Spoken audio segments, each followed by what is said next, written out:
Okay guys, today I'm going to be doing fender rolling for the fitment on my new wheels and tires because they rub a little bit. And yeah, let's get into it.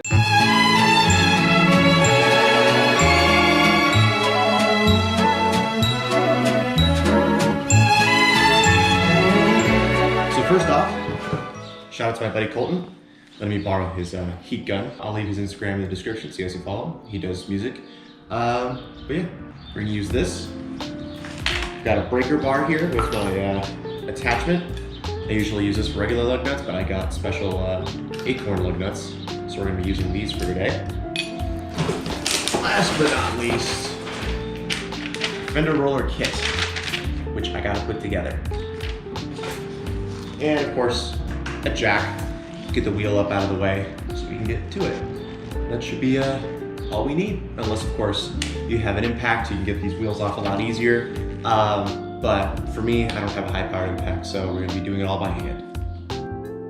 Now, I'm gonna loosen the lug nuts on the wheels before I then decide to jack it up. Make sure when jacking your car up, you use the appropriate allocated jack points. I'm using the pinch welds for mine. Any car that you are working on, you have to Google them. Sometimes you can do certain parts of the undercarriage. My car, the pinch welds are just the typical place I've seen people do it, and that's where every time I look it up, people say they do it. So right here, I just took the parts off the breaker bar so I can add it to my impact, so I can make it a little bit faster. It's not a high-powered impact, so I can't really take apart the wheels alone, but at least I can make it so I don't have to hand loosen everything with the breaker bar or my fingertips. Just makes it a little bit easier. Now I'm actually attaching the roller and using the lug nuts that I took off the wheels to fasten it onto the bearing. Now I'm going to attach the Phillips head to my impact so I can remove the plastic trim along the fender. This is going to get in the way and it's going to cause a lot of problems, so I mean, I just need bare metal for this part anyways, and plus it also takes away a few millimeters of thickness away from the fender, so there's less room to rub.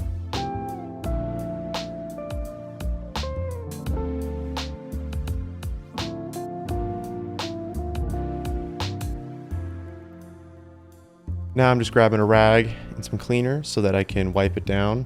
I want to make sure it's a nice smooth surface so when I am rolling it, it's not getting a bunch of debris and stuff rolled into the roller. Just keeps it smooth overall.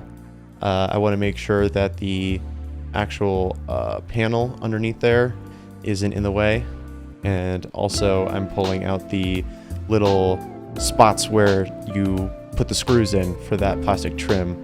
This was a really annoying part. I used a flathead. You can use a chisel. I don't recommend it. I recommend something a little softer. I just took my time. I made sure to go away from the paint. As you can see here, I'm kind of like tapping it, giving it some love taps. That helped out a little bit. You don't really need to remove them all the way at the bottom because you're only really rolling the top part of the fender. But even still, best to move all of them out of the way.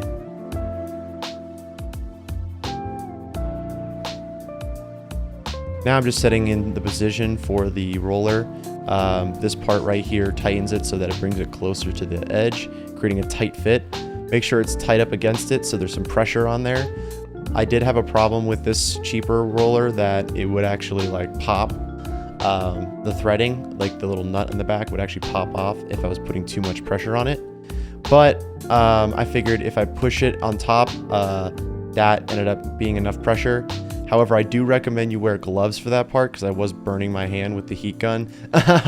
Not being super smart in that regard, but either way, it was definitely necessary with the heat. It would prevent you from cracking the paint or damaging it in any way.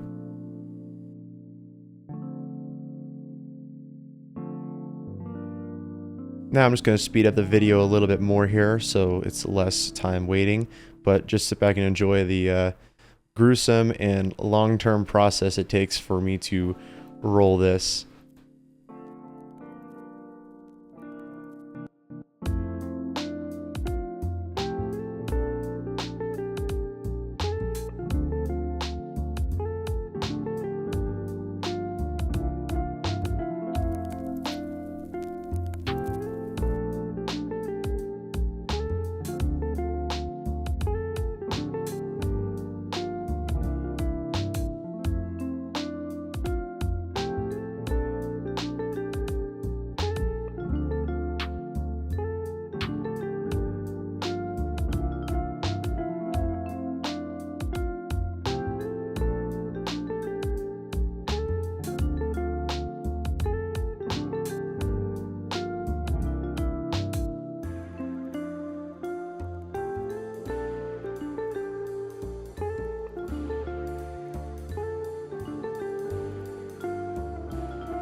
Now here I just started doing the other side.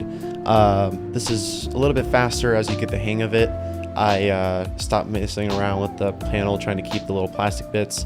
I know how to press against it to get the most pressure down on it. I know how to get the right angles to gradually do it. Make sure you apply enough heat, but don't overdo it.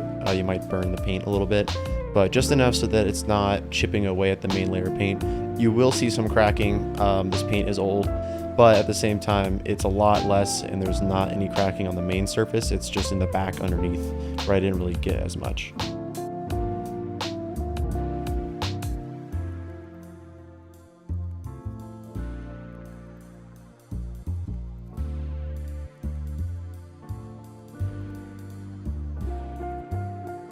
It's too fucking hot out for this shit.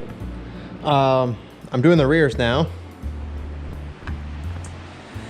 Make sure if you are gonna do the rears in my car's rear wheel drive, it has to be in neutral so that the wheels can turn freely. And make sure if you do that and you only have the 2 jack stands up, you use like a wood block or something like that. I got one of these rubber ones from Harbor Freight. They're like 20 bucks for both of them. I'm getting it. It's feeling like it's rolled enough for the most part. Doesn't look great underneath, but over top looks pretty good.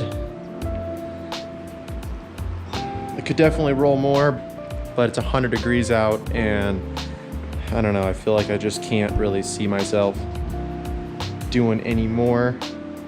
For now, looks pretty good.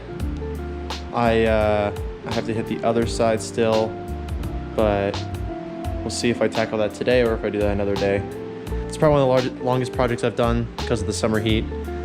Any other time of the year, it's super easy to work on my car, but because I got these new wheels, every time I take this car out, it's rubbing on the back and it just bothers me. So I've made this a priority. Next video, you'll see I'm gonna do the taillights. They're already new. Replace the taillights with new taillights. Footage got corrupted of me actually putting them in, which is fine because I'm gonna have to pull them out because they actually, the brake lights are permanently on the whole time. The brake lights, at least they're on, but they're not working correctly. Another bit of information too, if you guys know, the spoiler brake light is also on the whole time. So I'm wondering if replacing the brake lights is what caused it or if there's another problem that just happened to happen at the same time. But yep, that's it for that. Now when you finish up putting your wheels back on and dropping her down, make sure you always torque to spec. I believe 75 foot-pounds is Lexus OEM spec, so we're gonna do that now. Also, make sure when you're torquing down the wheels, you do it in a star pattern to distribute the forces evenly amongst the wheel bearing and the studs. After torquing this last wheel to spec, that's the end of the video. I hope you guys enjoyed, and please rate, comment, subscribe, and I'll see you guys all in the next video.